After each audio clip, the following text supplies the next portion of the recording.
AC। तो सबसे पहले फिगर बनाते हैं। एक हो गया, सपोज ये हो गया ABC, ABC, इसका हाइपोटेनियस क्या है? AC। ठीक है। और दूसरा वाला जो राइट एंगल ट्राइंगल है उसका नाम क्या है? ADC। तो ये हो गया ADC, इस तरह से ADC।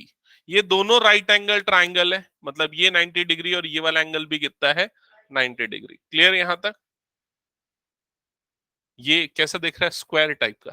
ऐसा जरूरी नहीं है स्क्वायर हो, ये रेक्टेंगल भी हो सकता है। समझ रहे हो ना? अगर मान लो मैं ऐसा बना दूं, ऐसा, इस तरह से ABC, और इस तरह से बना दूं ADC, तब भी तो दोनों राइट एंगल ट्राइंगल हुए ना। हम्म हम्म हाँ, तो ये क्लियर सबको? अब इसके बाद क्या बोल रहा है क्वेश्चन में? बताओ क्या प्रूफ करना है? Prove that angle CAD is equals to angle CBD। CBD form करना पड़ेगा। CBD मतलब ये आएगा। ठीक है। अब भाई कौन बताएगा इसको? बताओ। सिर्फ 2 लाइन में बनेगा ये, 2 लाइन में। हाँ, 2 लाइन में इसका सॉल्यूशन होगा। वेरी गुड, पहला लाइन इसने बता दिया। पहला तो ये कि ये साइक्लिक क्वाड्रिलेटरल होगा। क्यों साइक्लिक क्वाड्रिलेटरल होगा? क्योंकि अपोजिट एंगल का सम कितना आएगा? 180। 180 डिग्री। That's it. ठीक है। अब उसके दूसरी लाइन भी बता रहे हैं, बता क्या बोल रहे हैं? हाँ, तो एंगल CAD, तो CAD मतलब ये वाला एंगल, और CBD मतलब ये वाला एंगल सेम होगा, क्योंकि angle on the same segment of a circle. कर लोगे तो ज्यादा अच्छा रहेगा, क्योंकि उसके बिना आपको बनाने में समझ में नहीं आएगा। ये देखो, ये दोनों एंगल्स जो है, ये दोनों एंगल्स क्या होंगे? Equal angles on the same segment of a circle. याद आया ये थ्योरम? ठीक है। तो ये जो आर्क है, यहां जो एंगल सबटेंड करेगा, सेम एंगल यहां भी सबटेंड करेगा। That's it. अब इसको लिखोगे कैसे? अगर आपको अपनी नोटबुक पे लिखना है तो आप सबसे पहले लिखोगे, क्या लिखेंगे? In triangle ABC, angle B is equals to 90 degree, and in triangle ADC, angle D is equals to 90 degree. Therefore, angle B plus angle D is equals to 180 degree. यहां तक clear? Now in quadrilateral ABCD, तो अब quadrilateral ABCD में क्या होगा? Now in quadrilateral ABCD, sum of या opposite angles are supplementary, ये लिख देते हैं। Opposite angles are supplementary, supplementary. Therefore, ABCD is a cyclic quadrilateral. ABCD is a cyclic quadrilateral। ये हो गया। तो पहले हमने साइक्लिक क्वाड्रिलेटरल के लिए ये सारी चीजें लिखी। यहां तक क्लियर सबको? अब साइक्लिक क्वाड्रिलेटरल होने के बाद क्या लिखेंगे हम? सीधा एंगल को आपस में इक्वल लिख लेंगे। Angle CAD is equal to angle CBD, और सीधा एक स्टेटमेंट। स्टेटमेंट क्या है? angles on the same segment of a circle, angles on the same segment of a circle।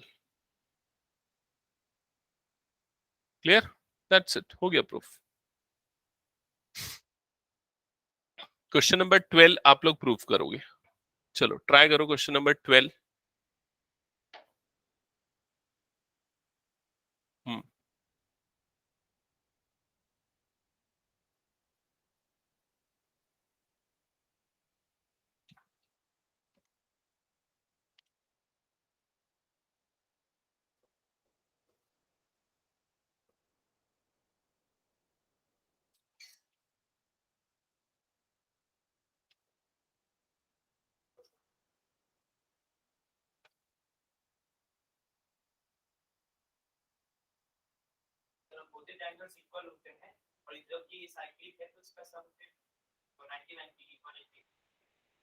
उसको करो ना, तो उसको पूरा लिखो, लिखो उसको।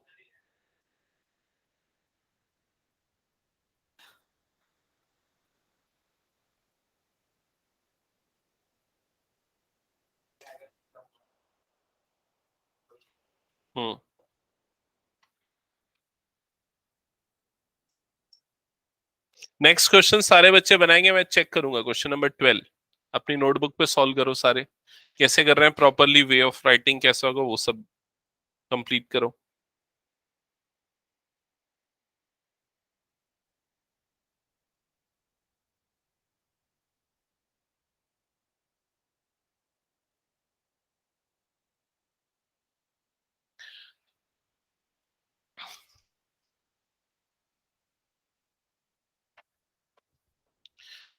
क्वेश्चन नंबर 12,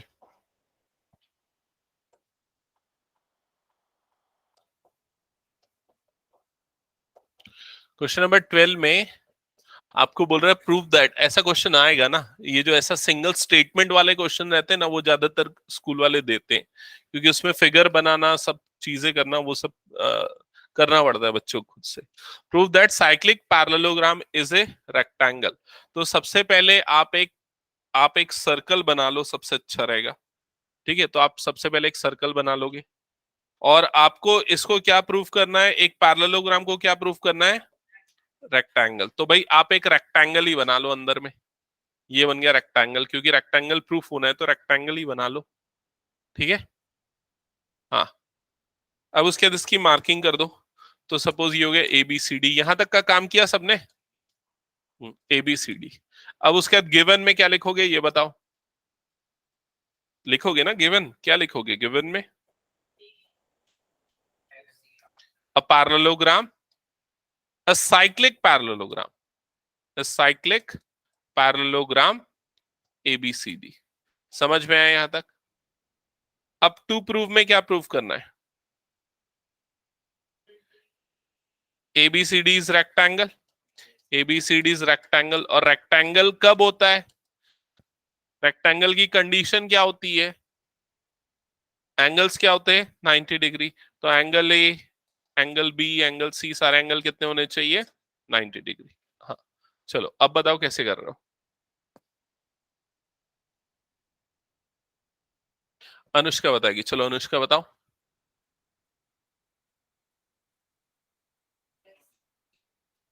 अपोजिट क्या बोले? अपोजिट? एक मिनट, एक मिनट रुकना। एंगल ए एंगल सी कितना बन रहा है? नहीं तो रेक्टेंगल तो प्रूव करना है, दिया थोड़ी ना है। एक सेकंड रुक जाओ, पहले मैं उसको क्लियरिफाई कर लूं इसको। इसमें प्रूव करना है कि वो रेक्टेंगल है, दिया तो ये है गिवन में, देखो इसलिए मैंने गिवन और टू प्रूव लिखता ही हूँ। गिवन में तो आपके पास ये है कि ये जो है ये क्या है, साइक्लिक पैरेललोग्राम है। ठीक है, और ये आपको प्रूव करना है। हाँ बताओ जयती, बता रहे हो, बताओ कैसे करेंगे। बताओ जयती, बता रहे हो क्या इसका सॉल्यूशन? और कोई बता रहा है? हाँ बस बस, हाँ। किसका सम 180 होगा? अपोजिट साइड का सम कितना होगा? 180, क्योंकि साइक्लिक है। तो आप लिखोगे angle A plus angle C is equals to 180 degree, क्योंकि ये क्या है, साइक्लिक क्वाड्रिलेटरल। समझ में आया? ये लिख दिया। फिर उसके बाद ये तो हो गया। उसके बाद दूसरी चीज की, ये क्या है, पैरेललोग्राम। तो पैरेललोग्राम के अपोजिट एंगल क्या होते हैं? इक्वल। तो angle A is equal to क्या लिखोगे? एंगल सी, क्योंकि ये क्या है, एक पैरेललोग्राम है। समझ में आया कि नहीं ये? अब क्या करोगे भाई, अब एंगल ए की जगह पे लिख दो एंगल सी, क्योंकि दोनों बराबर है। तो angle C plus angle C equal to 180। तो two time angle C is equal to 180। तो एंगल सी कितना आएगा? 90 डिग्री। क्या ये समझ में आया? एंगल सी 90, तो बाकी एंगल भी क्या होंगे? 90 90। इसलिए प्रूफ हो गया कि ये रेक्टेंगल है। देखो कितने लाइन लगे, 3 4 लाइन, और क्या। ठीक है ठीक है, बना लिया था ना। हटा दूं ये पूरा? नहीं हटा रहा हूं भाई, मत गुस्सा कर।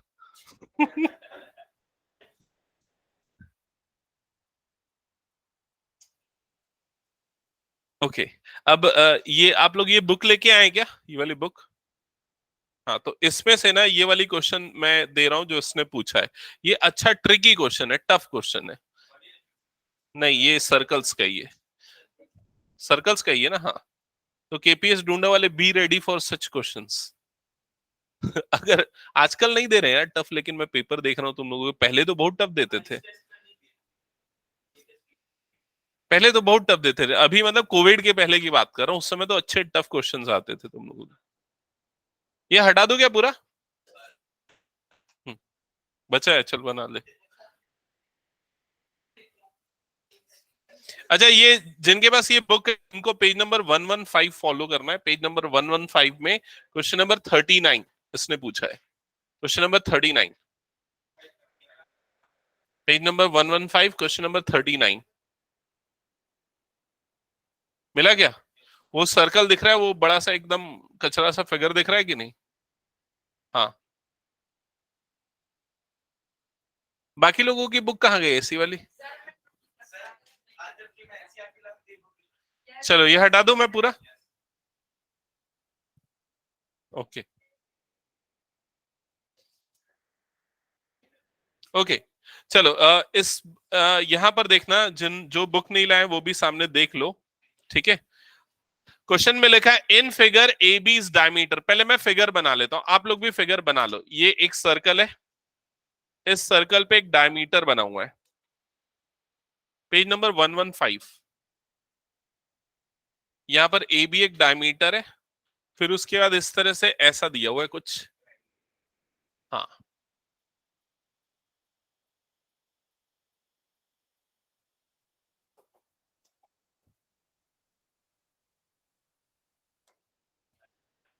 ये ए, ये वाला वर्टेक्स सी, ये वाला वर्टेक्स ई, और यहां पर ये एंगल इस तरह से मार्क है, ठीक है?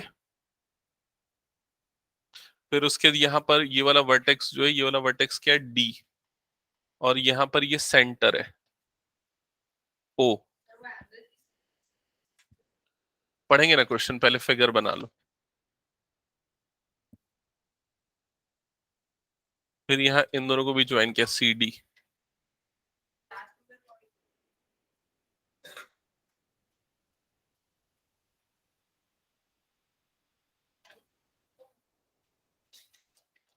हाँ, क्या बोल रहा है बता प्रखर? हाँ, उसको हम क्वेश्चन में पढ़ेंगे, पहले फिगर बना लेते हैं ताकि समझ में आए। एकदम परफेक्ट बना है लग रहा है,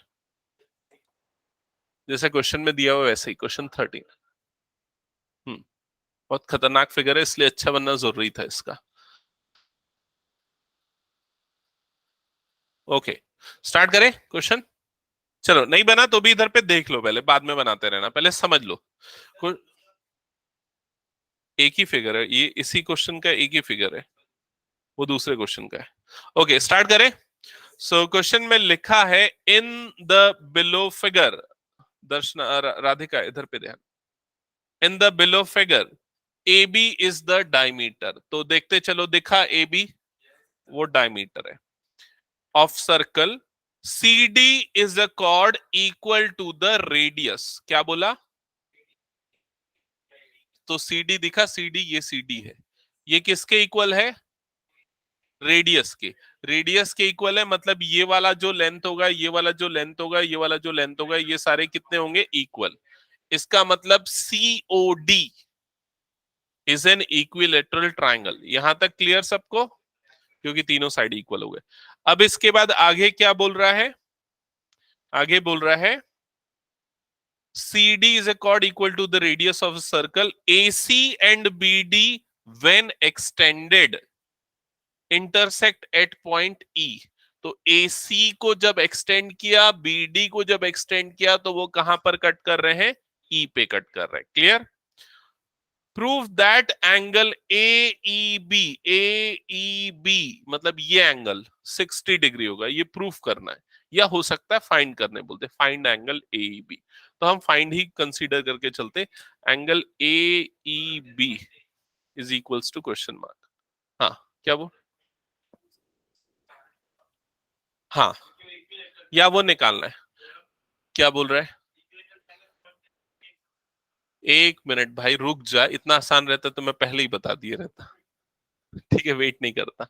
हाँ तो क्या बोल रहा है, ये ए ई बी ये इक्विलेटरल ट्रायंगल है? नहीं, कैसे इक्विलेटरल होगा? सी ओ डी, हाँ वो इक्विलेटरल है।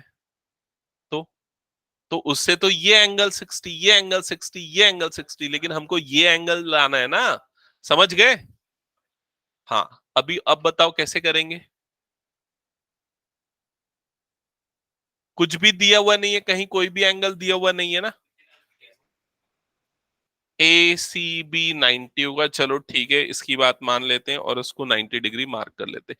ये वाला एंगल जो है, ये वाला एंगल कितना होगा? 90 डिग्री। ठीक है, ये एंगल 90 डिग्री, ओके। हाँ और किसको? ए ई, क्यों वो 90 होगा? नहीं नहीं ऐसा कुछ नहीं। अरे वो सर्कल के, सेमी सर्कल के अंदर होना चाहिए, वो बाहर है। ठीक है। हम्म।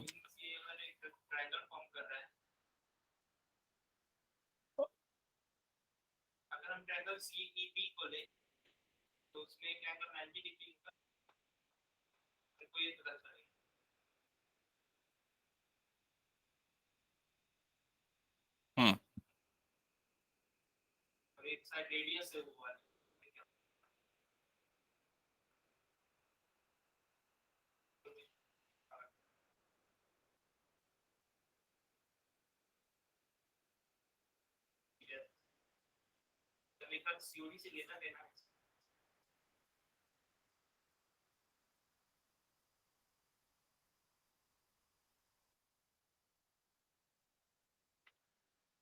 एक मिनट ना, मैं क्या सोच रहा था, हाँ ये एंगल 60, ये एंगल,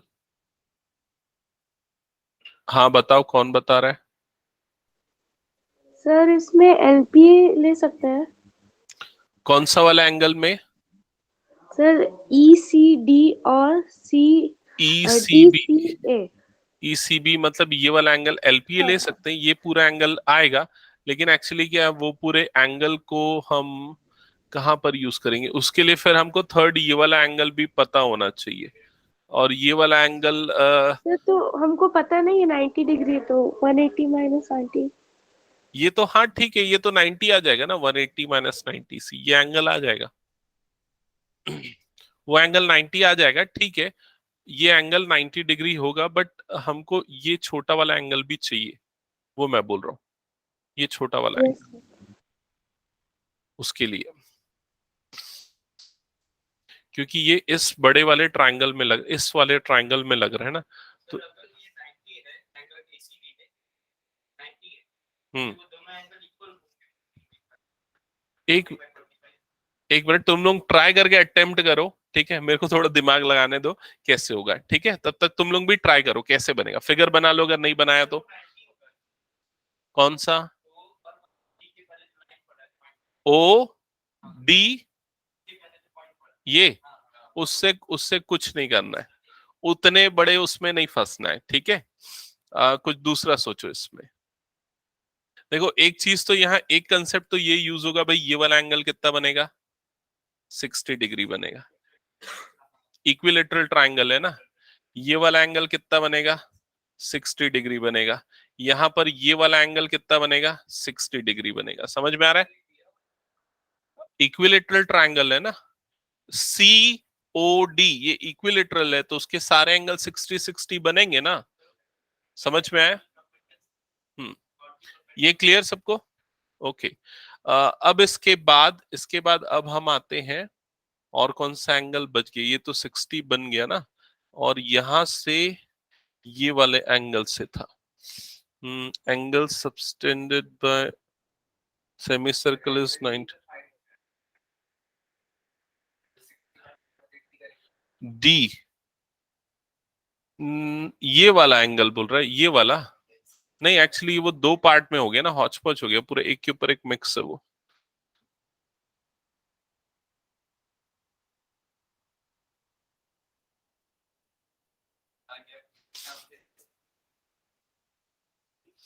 नहीं, इसको मैं जब सोच रहा था ना तब बन गया था मेरे से, पता नहीं फिर कहां पर फंस गया। एक्चुअली इतने सारे उसके ऊपर फिगर बने हुए ने एक के ऊपर एक, इसलिए वो थोड़ा सा अलग अलग बनाने में भी फिर वो देखना पड़ेगा।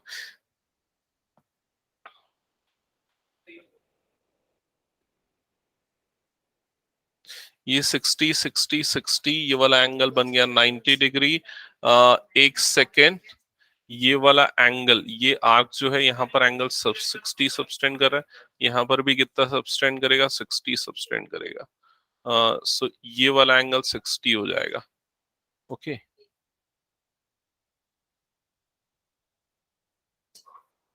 ओ ओ ओ बन गया, देखो इधर ध्यान दो, ध्यान दो इधर। ये वाला जो आर्क है, ये वाला आर्क दिख रहा है, ये वाला आर्क, ये सेंटर पे कितना एंगल सबटेंड कर रहा है। ये पूरा बनाने की जरूरत नहीं, पूरे 60 60 बनाने की कोई जरूरत नहीं। ध्यान दो इधर, ध्यान दो, जस्ट अ सेकेंड। यहां पर देखो ये वाला आर्क दिख रहा है, ये सेंटर पे कितना एंगल सबटेंड कर रहा है, 60 डिग्री। तो हमने एक थ्योरम पढ़ा है ना, angle subtended bye an arc at the centre is double the angle subtended bye it in remaining part of a circle. तो वो रिमेनिंग पार्ट में जो है, वो रिमेनिंग पार्ट कौन सा लेंगे, वो बता, तो वो बता रहा हूं मैं। वो रिमेनिंग पार्ट हम कौन सा लेंगे, बी लेंगे। दिख रहा है ये बी, तो ये सेंटर पे कितना बना रहा है, 60। तो ये जो बी है वहां पर वो कितना एंगल बनाएगा, नहीं, कितना बनाएगा, नहीं यार, 30 बनाएगा। सेंटर पे डबल होता है रिमेनिंग पार्ट का, तो यहाँ ये डबल है ऑलरेडी, तो यहाँ उसका क्या होगा, हाफ होगा। मतलब ये वाला एंगल कितना बनेगा, 30 डिग्री। क्या ये समझ में आया। अब ये वाला एंगल देखो 90 था, ये 90 कैसे था, सेमी सर्कल वाला angle subtended bye semi circle, तो ये वाला एंगल भी कितना होगा, 90 डिग्री। समझ में आया ये चीज। अब आप ध्यान दो, ट्राइंगल ECB में दिख रहा है, ECB, ये वाला ट्राइंगल दिख रहा है, अलग से निकाल के बना रहा हूं, EC और ये हो गया B। इसमें इसमें देखो ये वाला एंगल तो 90 हो गया था, ये वाला एंगल हमने कितना निकाला, 30, तो बचा हुआ वाला एंगल कितना होगा, 60 डिग्री। समझ में आया कि नहीं, बहुत ट्रिकी क्वेश्चन था ये वाला, क्योंकि एक के ऊपर एक था। सबको क्लियर, ऑनलाइन में सबको क्लियर क्या, ये Yes, sir. एक्नॉलेज करो। ओके, हम्म, ठीक है। हो सकता और भी कोई तरीका, जब मैं सोच रहा था ना तो मैं कोई दूसरे तरीके से बनाया था, तब पता है मैं बड़े वाले ट्राइंगल को लेके बनाया था। नहीं, बड़े वाले को इक्विलेटरल प्रूफ नहीं किया था, ये वाला एंगल कुछ निकाला था 30, ऐसा कुछ करके बनाया था, पता नहीं। ठीक है, उसको छोड़ दो अभी, जिस तरीके से मिल गया उसी से आगे बढ़ते हैं। चलो, हो गया ये। और बताओ, और कुछ डाउट है तो। सर वो 30 डिग्री कैसे आया था? कौन सा वाला, ये वाला। Yes sir. देख इधर पे ध्यान दे, वो हमने एक थ्योरम पढ़ा है ना, angle subtended bye an arc at the centre is double the angle subtended bye it in remaining part of a circle. कौन सा थ्योरम, नंबर 10.8। तो जो आर्क है, जो एंगल सेंटर पे सबटेंड करता है, वो रिमेनिंग पार्ट का क्या होता है, डबल होता है। या रिमेनिंग पार्ट पे जो एंगल बनता है वो सेंटर का हाफ होता है, यही मतलब हुआ। तो ये जो आर्क CD है, सेंटर पे कितना बना रहा है, 60, तो वही आर्क CD रिमेनिंग पार्ट, मतलब यहां पर B पे कितना बनाएगा, उसका हाफ, मतलब 30। समझ में आया श्रेयांश, यस और नो। Yes sir. ठीक है, ये थ्योरम हमने पढ़ा है ना, कई बार मैंने रिपीट करवाया, बार बार थ्योरम, इसलिए मैं पढ़ाता था। हटा दो इसको मैं पूरा, हाँ बोलो। COD और CBD, भाई तो ये एंगल सेगमेंट पे कहां बन रहा है, तो सेंटर पे बन रहा है ना। अगर मान लो वो यहां तक जाता तो वो बराबर होता, समझ में आया। यहाँ पर सेंटर पे जो बन रहा है एंगल, वो इसका क्या होगा, डबल होगा, ये वाला थ्योरम। ठीक है, हटा दो इसको। ओके, ठीक है। तो और कुछ डाउट नहीं, तो फिर हम 10.4 फिर रिपीट कर लेते हैं, जैसा आप लोगों का डाउट था। हाँ बोलो, क्या है क्वेश्चन।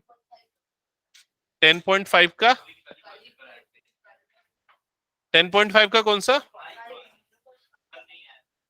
ये एब्सेंट था क्या, रिकॉर्ड भी रिकॉर्ड किया है ना मैंने शायद, उसका एक बहुत अच्छे तरीके से बनाया था। हाँ नहीं, वाला क्वेश्चन देख लेना, क्योंकि उसको मैंने पिछले बार बहुत अच्छे तरीके से बताया था। याद है कौन से तरीके से बताया था? कौन सा तरीके से बताया था बताओ? 10 पॉइंट, वो जो लास्ट क्वेश्चन जो ये पूछ रहा है, डाउट पूछ रहा, हाँ 9 क्वेश्चन 10.5 का वर्टिकली अपोजिट और वाला, याद आया? हाँ वो इसका फ्रेंड उसका फ्रेंड वाला। हाँ ओके चलो नेक्स्ट क्वेश्चन करते हैं, ध्यान देना। अब हम एक्सरसाइज 10.4 स्टार्ट करेंगे। एक्सरसाइज 10.4 रिपीट करने के पहले जो प्री रिक्विजिट्स है, मतलब जो थ्योरम्स आपको पता होने चाहिए, वो पहले एक बार रिवाइज कर ले। 10.7 तक के सारे थ्योरम्स ज्यादातर इसमें लगते हैं, ठीक है? तो एक एक करके मैं पेज नंबर बता रहा हूँ, थ्योरम जल्दी से रिवाइज करा रहा हूँ। तो पेज नंबर 172, इसमें थ्योरम 10.1 दिखेगा। ये क्या बोलता है 10.1 theorem?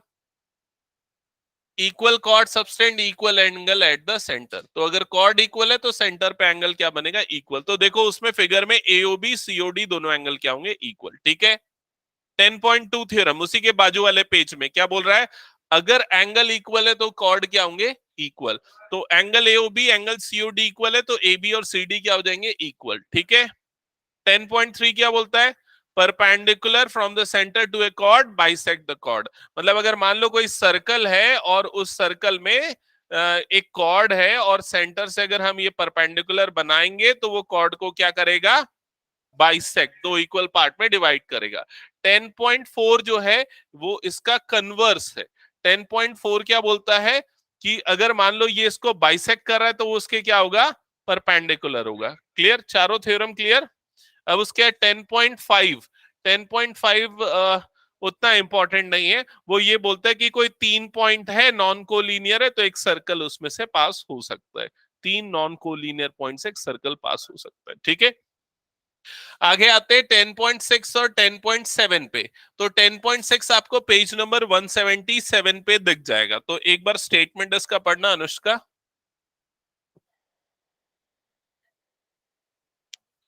Equal chord of a circle are equidistant from a centre. मतलब मान लो अगर ये सर्कल है, सेंटर ओ है, एक कॉर्ड हो गया ए बी, दूसरा कॉर्ड हो गया मान लो सी डी, और ये दोनों कॉर्ड अगर इक्वल है तो दोनों का सेंटर से डिस्टेंस क्या होगा? इक्वल। मतलब कि ये वाला डिस्टेंस ए ओपी, ये डिस्टेंस, और ये वाला डिस्टेंस ओ क्यू, ये दोनों डिस्टेंस आपस में क्या होंगे? इक्वल होंगे। इक्वल होंगे, समझ में आया? और उसके बाद वाला जो थ्योरम है इसका कन्वर्स है। वो ये बोलता है कि अगर ये डिस्टेंस इक्वल है तो ये दोनों कॉर्ड्स क्या होंगे? इक्वल। 10.6 10.7 दिमाग में घुसा लो, ये कि अगर कॉर्ड इक्वल है तो ये डिस्टेंस इक्वल, ये डिस्टेंस इक्वल है तो कॉर्ड इक्वल। समझ गए? यही थ्योरम ज्यादातर अप्लाई होगा अभी आने वाले अगले क्वेश्चंस। ठीक है, डिलीट करो। अब स्टार्ट करते हैं 10.4 एक्सरसाइज 10.4, और इसका हम लेते हैं सबसे पहले क्वेश्चन नंबर 2 से स्टार्ट करेंगे। फर्स्ट को हम बाद में देखेंगे, ठीक है? पहले क्वेश्चन नंबर 2 देखो। क्या थोड़े इजी इजी क्वेश्चन पहले कर लें, कॉन्फिडेंस आए, फिर हम टफ वाले क्वेश्चंस करेंगे, ठीक है? तो 2, 3, 4 ये ज्यादा अच्छे क्वेश्चन है। इनको सॉल्व करने से आपको थ्योरम को कैसे अप्लाई करना है वो क्लियर हो जाएगा। तो क्वेश्चन नंबर 2 में क्या लिखा है पहले अच्छे ध्यान से पढ़ो एक बार। If two equal chord of a circle intersect within a circle, prove that the segment of one chord is equal to the corresponding segment of other chord. इसको पहले वर्ड टू वर्ड समझो, एक एक चीजें समझो। एक बार बताओ राधिका क्या बोल रहा है क्वेश्चन में? नहीं नहीं ऐसे नहीं, पहले एक एक वर्ड पढ़ो और मैं समझा रहा हूं फिर। हाँ, if two equal chord of a circle, इसी लाइन पे फोकस करो। If two equal chord of a circle, imagine करो दो कॉर्ड है सर्कल पे। कॉर्ड क्या होता है? लाइन सेगमेंट होते हैं जो सर्कल पे बनते हैं, ठीक है? इफ टू इक्वल कॉर्ड मतलब दोनों की लेंथ क्या है? इक्वल। इंटरसेक्ट के बाद क्या बोला? Intersect with in a circle, मतलब दोनों कॉर्ड सर्कल के अंदर एक दूसरे को कट कर रहे हैं। इतना इमेजिन किया सबने? तो हमने पहले बनाया सर्कल, अब हमने यहां पर बना दिया एक कॉर्ड और हमने यहां पर ये बना दिया दूसरा कॉर्ड, और ये दोनों कॉर्ड सर्कल के अंदर एक दूसरे को कट कर रहे हैं, दिख रहा है ना? हाँ, अब आगे पढ़ो। Prove that the segment of one chord, prove that the segments of one chord are equal to the corresponding segments of other chord। ये segments का s भी इंपॉर्टेंट है।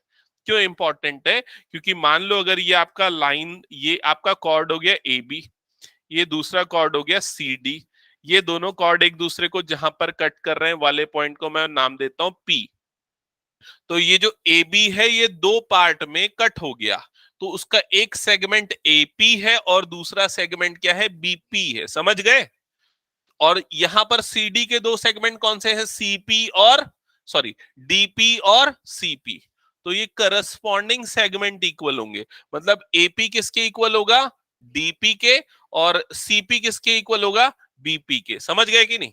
मतलब मान लो एक चॉकलेट है, ये उसके ऊपर दूसरी चॉकलेट, आप इस तरह से कट कर रहे हो, ऐसा कि इधर ज्यादा लगे उधर कम। समझ रहे हो ना?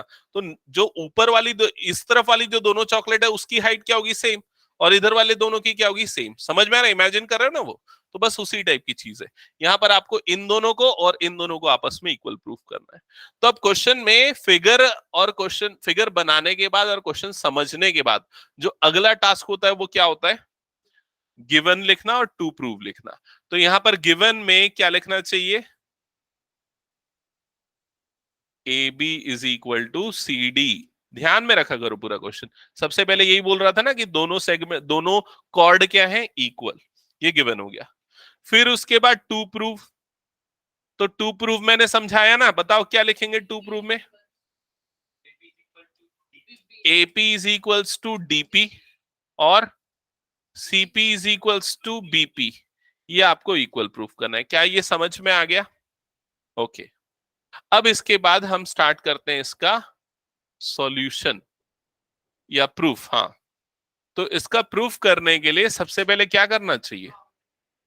किसको कॉन्ग्रुएंट?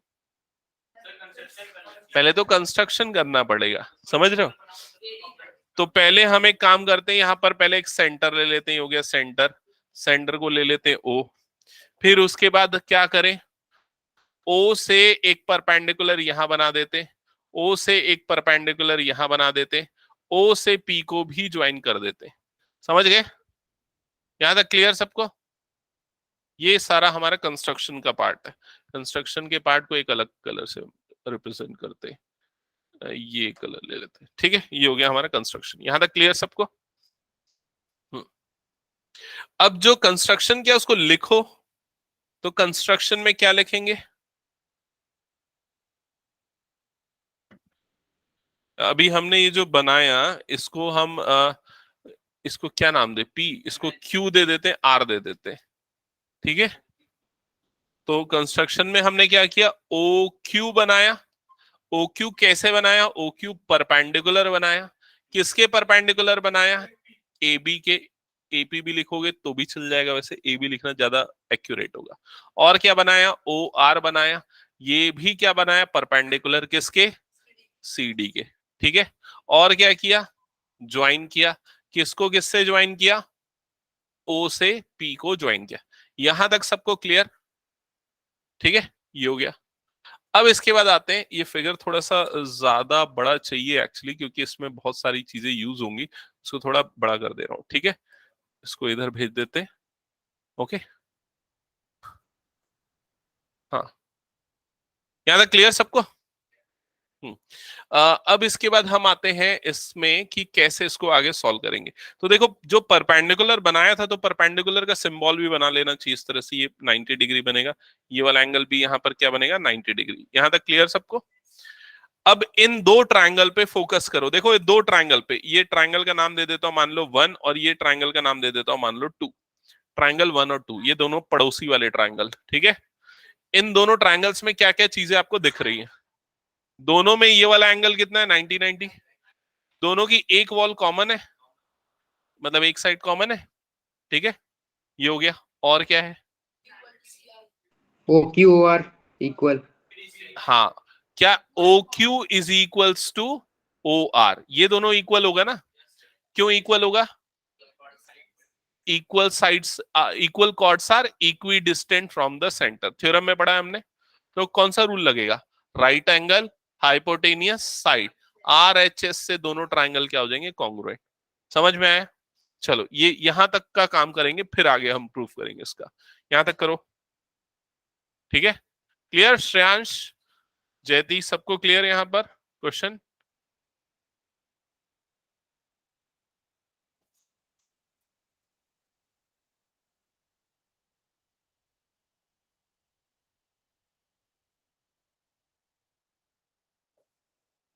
हम्म। तो प्रूफ में सबसे पहले क्या लिखोगे आप, ये बताओ? वेरी गुड, इन ट्राइंगल्स, इन ट्राइंगल्स। फिर नाम लिखेंगे ट्राइंगल्स का, तो सबसे पहले वाले ट्राइंगल का नाम है ओ क्यू पी, और एंड दूसरे वाले का नाम है ओ आर पी। ये दो ट्राइंगल्स हो गए, O Q P O R P. इन दोनों ट्राइंगल्स में अब लिखेंगे क्या क्या, क्या क्या है, तो क्या क्या है? हम उसी ऑर्डर में चलते हैं जो रूल लगाने वाले। कौन सा रूल लगाने है? आरएचएस। हाँ, तो सबसे पहले एंगल लिखेंगे, राइट एंगल, तो angle O Q P is equals to angle O Q R. इसका एकदम सबसे सही तरीका क्या होता है पता? Proper approach. जिस ट्राइंगल, हाँ इसको मैंने गलत लिखा क्या? O R, O R P. सबसे सही तरीका क्या होता है पता है? जैसे जिस ट्राइंगल को मैंने पहले लिखा, पहले उसके एंगल को लिखो, उस ट्राइंगल को बाद में लिखा। ये एकदम सिस्टमेटिक अप्रोच एक्चुअल में, ठीक है? तो हमने ये बता दिया भाई, दोनों दोनों एंगल क्या? ईच ईच 90 डिग्री, ये हो गया। फिर उसके बाद आएंगे, राइट एंगल हो गया, अब क्या आएंगे? हाइपोटेनियस पे। तो हम क्या लिखेंगे? OP is equals to OP. इसमें क्या आ जाएगा? कॉमन। यहां तक क्लियर? फिर उसके बाद क्या बताएंगे? आर एच, अब क्या बच गया? एस, मतलब साइड। कौन सी side? O Q is equals to O R, ठीक है? इसमें रीजन थोड़ा बड़ा आएगा, क्या आएगा? Very good, equal chords are equidistant, equidistant from centre. इसीलिए थ्योरम याद रहना चाहिए, ये सब आपको लिखना पड़ता है क्योंकि, ठीक है? अब क्या लिखेंगे? सीधा ट्राइंगल को कॉन्ग्रुएंट बता देते। Triangle O Q P is congruent to triangle O R P by R H S criteria, ठीक है? ये हो गया। अब ये यहां तक की चीजें तो मैंने पहले ही समझा दी थी, बस लिखिए यहां पर। अब इसको कॉन्ग्रुएंट प्रूफ करने से क्या होगा या क्यों करना था? हाँ, एक सेकंड प्रखर, इधर पे सब प्रखर की बात को ध्यान से सुनो। हाँ प्रखर, बता। सीपीसीटी से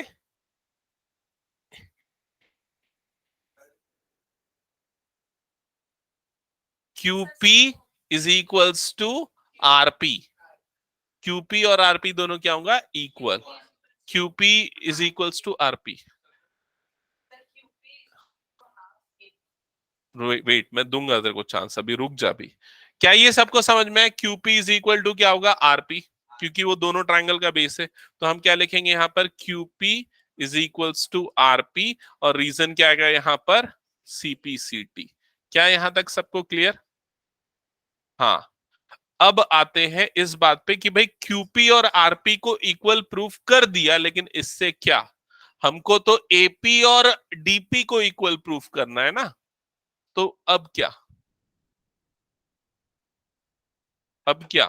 तो देखो, एपी क्यूपी आरपी ये दोनों इक्वल हो चुके, लेकिन क्यूपी को एपी बनाना है, तो उसमें क्या ऐड करना पड़ेगा? ए क्यू। और पीआर को डीपी बनाना है, तो उसमें क्या ऐड करना पड़ेगा? D R. समझ में आ रहा है ये चीज? तो ए क्यू और डी आर ये दोनों इक्वल होंगे। हाँ, ये यस सर। प्रीवियस थ्योरम बता। तो Shreyansh, very good, Shreyansh online पढ़ रहा है, बता श्रेयांश।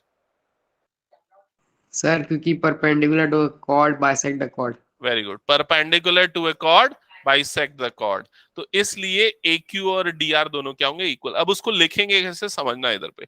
सबसे पहले हम इस तरह से लिखते हैं, A B is equal to C D. ये रीजन तुम लोग बताओगे, मैं लिख रहा हूं।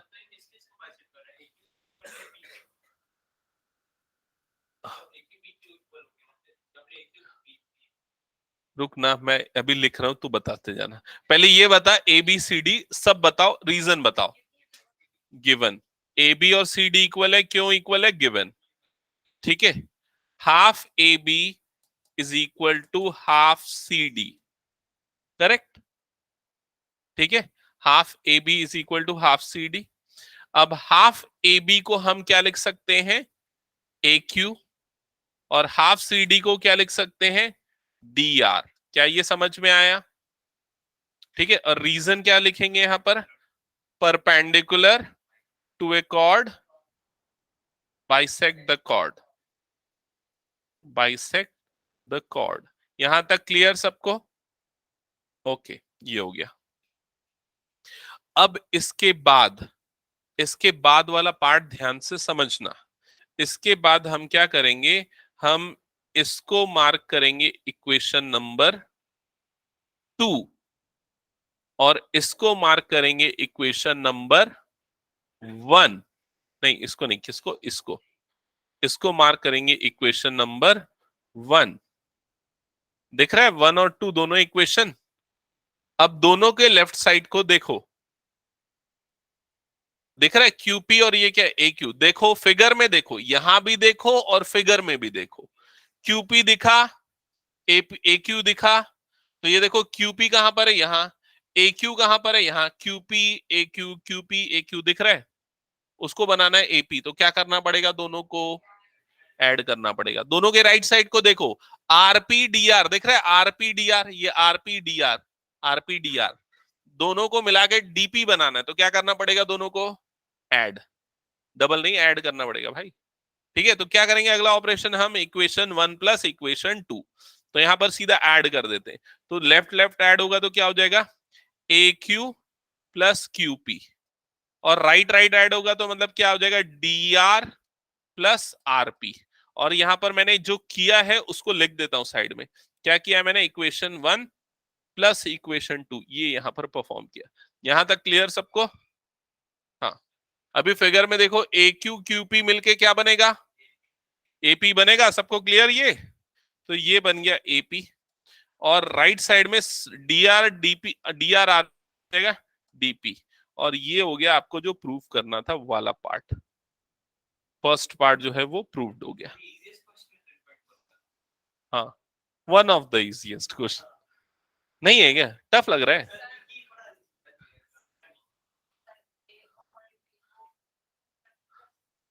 ए ओ और डी ओ कंस्ट्रक्ट कर सकते। हाँ,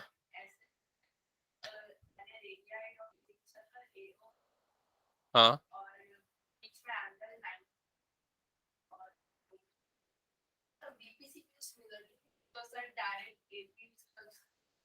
नहीं, वो बीच वाला जो एंगल बता रहा है, एंगल एओपी कैसे 90 होगा? ऐसा थोड़ी ना होता है। एक मिनट, उतना बड़ा नहीं है यार, बीपीसीपी को प्रूव करना उतना बड़ा नहीं है।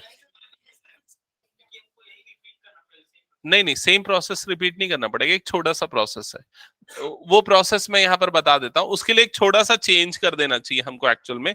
इसको मार्क कर देना चाहिए इक्वेशन नंबर 3, इसको इक्वेशन 3 मार्क कर दो, इसको 2 मार्क कर दो, ये वाले को 2 मार्क कर दो। ठीक है, और ये 3 हो गया, और ये वाले को 4 मार्क कर दो, जो अभी हमारे पास आया 4 मार्क कर दो।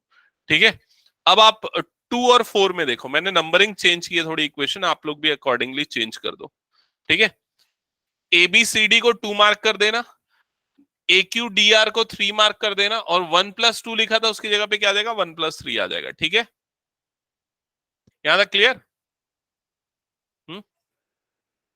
भाई ये जो था ना A B C D, A B C D, उसको इक्वेशन 2, ये जो इक्वेशन 2 था ना उसको 3 कर देना, और जो पहले 1+2 किया था ना इक्वेशन में, उसको 1+3 कर देना, मतलब इन दोनों को ऐड किया था ना हमने, वो वाला कर देना। ठीक है, यहां तक क्लियर? और ये जो लास्ट में मिला ना, उसको इक्वेशन 4 कर देना, जो हमने प्रूव किया। अभी अभी अब देखो, इसमें देखो जो हमारे पास इक्वेशन 2 है और जो इक्वेशन 4 है, जिनको मार्क करके रखा है, दिख रहा है क्या? ये क्या है? क्या देखो इसको, इसको देखो क्या है और बोलो। A B is equal to C D. सिर्फ लेफ्ट साइड देखो, लेफ्ट साइड क्या है? A B. फिगर में देखो ए बी दिखा, इधर पे देखो ये क्या है? फिगर में दिखा एपी। तो ए बी और एपी, और आपको चाहिए बीपी, तो क्या करना पड़ेगा? माइनस। तो अब आप क्या करोगे? Equation 2 minus equation 4। समझ में आ रहा है? तो लेफ्ट साइड में क्या होगा? इधर पे A B minus AP. Right side में बताओ उसी तरीके से क्या होगा? C D minus DP. ऐसे ही होगा। ठीक है, अब इधर पे देखो, ए बी में से एपी गया, ए बी में से एपी को हटा दो तो क्या बचेगा? बीपी। तो इधर पे लेफ्ट साइड पे बचेगा बीपी। राइट साइड में सीडी से डीपी हटा दो, तो ये सीडी में से डीपी हटा दो तो क्या बच जाएगा? सीपी। तो ये हो गया आपका नेक्स्ट पार्ट जो आपको प्रूव करना था। क्या ये समझ में आया? ओके, करना था ना भाई। ये 2 प्रूफ में देखना, 2 पार्ट मैंने लिखा है, सीपी बीपी भी इक्वल, इसीलिए मैं एक एक चीज बता रहा हूं। देखो उसमें क्या लिखा था क्वेश्चन में? सेगमेंट्स। इसने सेगमेंट पढ़ा तो मैंने करेक्ट कराया ना। सेगमेंट्स क्यों? क्योंकि 2 सेगमेंट बनेंगे ना, एक तो ये वाला बड़ा वाला और दूसरा एक छोटा वाला। दोनों बड़े बड़े आपस में इक्वल होंगे, छोटे छोटे आपस में इक्वल होंगे। ये आपको प्रूव करना है। क्लियर सबको ये? आगे बढ़े नेक्स्ट क्वेश्चन पे। ओके, क्वेश्चन नंबर 3 पे आते हैं।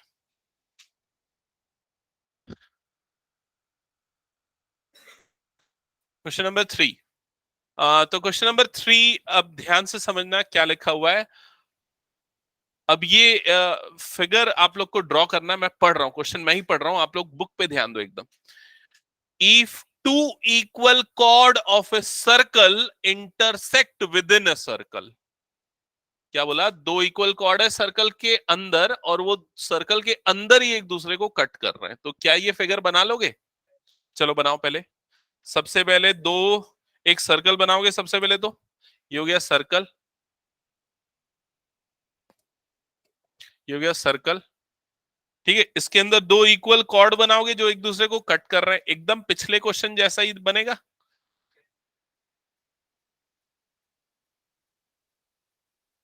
ये हो गया 2 इक्वल कॉर्ड जो एक दूसरे को कट कर रहे हैं। ठीक है, यहां तक हो गया। सर्कल के सेंटर को मैं ले लेता हूं ओ। ठीक है अंशुल, ठीक है। आगे बढ़े क्वेश्चन। अब इसके बाद क्या लिखा है? Prove that the line joining the point of intersection. मतलब किसके बारे में बोल रहा है? Line joining the point of intersection to the centre. तो यहां पर मान लो ये O है, कॉर्ड को मैं AB ले लेता हूं पहले वाले को, दूसरे वाले कॉर्ड को ले लेता हूं CD, और पॉइंट ऑफ इंटरसेक्शन ये है जिसको मैं ले रहा हूं P। तो किसके बारे में बोल रहा है? Line joining the point of intersection to the centre. तो किसको किसको ज्वाइन करने वाली लाइन? O और P को, सेंटर को और पॉइंट ऑफ इंटरसेक्शन को ज्वाइन करने वाली लाइन के बारे में बोल रहा है। ठीक है, उसके बारे में क्या बोल रहा है? क्या बोल रहा है उसके बारे में? Makes equal angle with the chords. मतलब क्या? मतलब कि ये जो लाइन है ये दोनों कॉर्ड से इक्वल एंगल बना रही है। मतलब ये वाला एंगल और ये वाला एंगल इक्वल होगा, ये प्रूफ करना है। समझ में आया ये चीज? ओके, तो ये फिगर बनाने के बाद अब हम अगला काम क्या करेंगे? अरे पहले गिवन टू प्रूफ बताओ ना यार। गिवन में क्या लिखेंगे पहले ये बताओ। A B is equals to C D. Question में दिया है ना कॉर्ड्स इक्वल है। अगर ये नहीं लिखोगे ना गिवन और टू प्रूफ, तो आप सॉल्व करते समय ना कंफ्यूज हो जाओगे, क्योंकि बार बार आपको क्वेश्चन पढ़ना पड़ेगा फिर, नहीं तो इससे अच्छा क्वेश्चन को अच्छे से पढ़ के यहीं पर लिख दो सारी चीजें। और ये अच्छा सिस्टमेटिक अप्रोच है, तो आपका टीचर भी खुश हो जाएगा जो भी चेक करेगा। हो गए थे खुश? तुम्हारे स्कूल में ऐसा नहीं पढ़ाते क्या टीचर लोग? ऐसा ऐसे ही पढ़ाते हैं ना? हाँ, लिखाने के लिए गिवन लिखो, टू प्रूव लिखो। हाँ सर कचड़ा करके लिखाते हैं। अच्छा, ओके। बायजूस से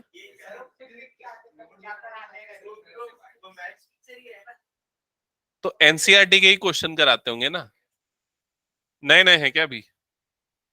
हाँ इसलिए हो सकता है।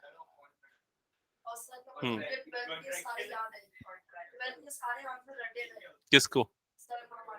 तो 9th पढ़ाते हैं वो तो, तभी 12th के याद है। ऐसा क्या? सर बीएससी चलो ठीक है, ओके यहां तक हो गया, ये लिख लिया सबने। अब टू प्रूफ, क्या प्रूफ करना है इसमें? हाँ क्वेश्चन पढ़ लिया था ना, क्या प्रूफ करना है?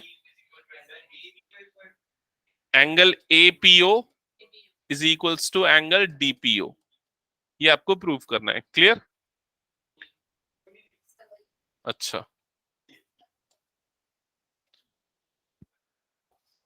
ये हो गया टू प्रूफ। हाँ अब इसके बाद क्या करेंगे? कंस्ट्रक्शन। तो सेम टाइप का कंस्ट्रक्शन करेंगे। तो कंस्ट्रक्शन में सबसे पहले क्या होगा? ओ, इसको क्या लिया था हमने? ओ क्यू लिया था ना, O Q perpendicular to A B. फिर उसके बाद क्या लिया था? O R perpendicular to C D. और उसके बाद ज्वाइन किया था, किसको ज्वाइन किया था? ओपी को ज्वाइन किया था। वो तो पहले भी ज्वाइन था, यहां पर मतलब ज्वाइन है।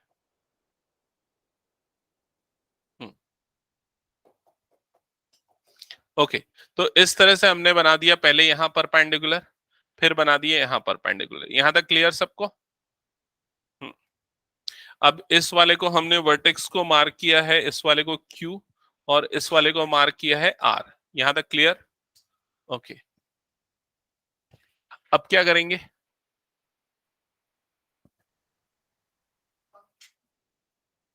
अब क्या करेंगे बोलो जल्दी।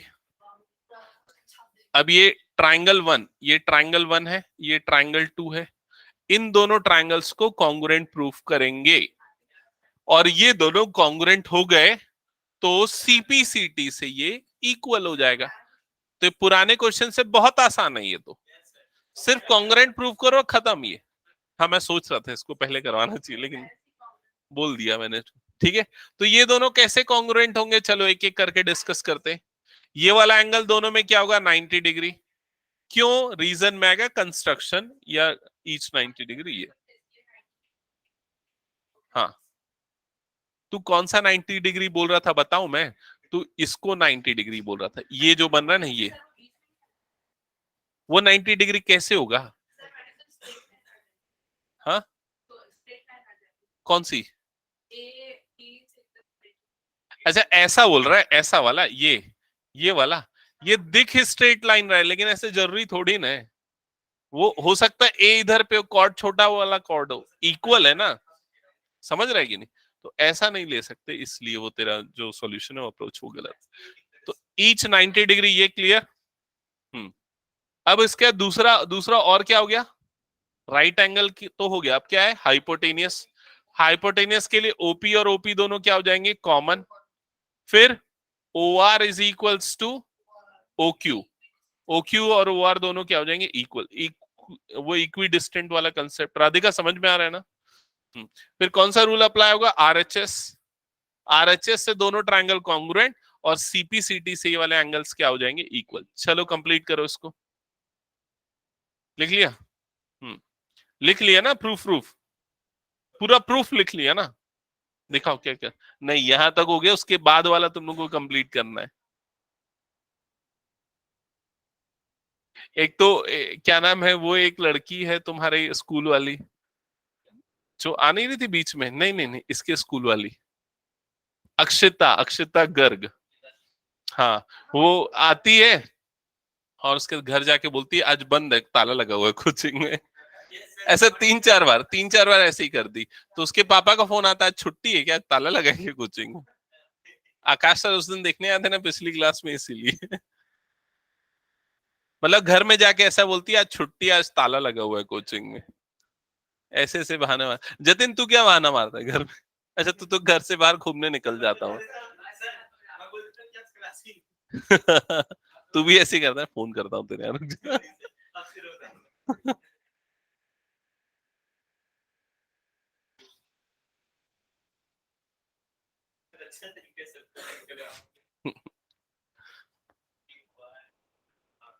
हाँ चलो जल्दी कंप्लीट करो।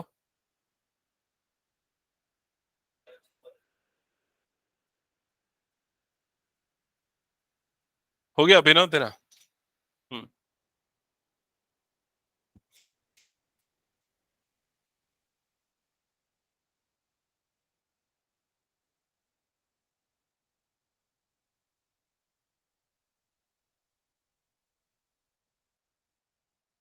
हो गया अंशुल कंप्लीट? क्या क्या लिखा बता, सबसे पहली लाइन में क्या लिखा है?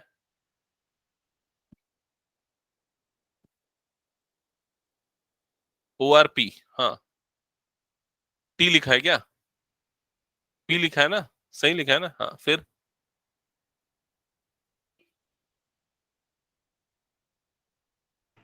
OPR नहीं, ORP होगा। वही लिखा है ORP। हाँ, फिर उसके कॉन्ग्रुएंट प्रूफ कर दिया वाली लाइन बता क्या लिखा है? आखिरी की 2 लाइन बता दे बस मुझे।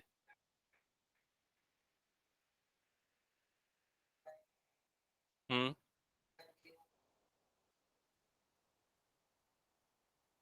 हम्म। ठीक है, हो गया सबका? हम्म। ठीक है, ओके। नेक्स्ट क्वेश्चन करें? सर टाइम हो गया। नहीं, आज उन लोग की छुट्टी दिया हूँ, 12th वालों की। चलो ठीक है, आज यही एंड करते हैं, बाकी बच्चे क्वेश्चन नेक्स्ट क्लास में लेंगे, ठीक है? हाँ 5-6 फिर से करेंगे। अरे तो क्योंकि वो टफ लगते हैं ना बहुत बच्चों को, इसलिए करेंगे उसको।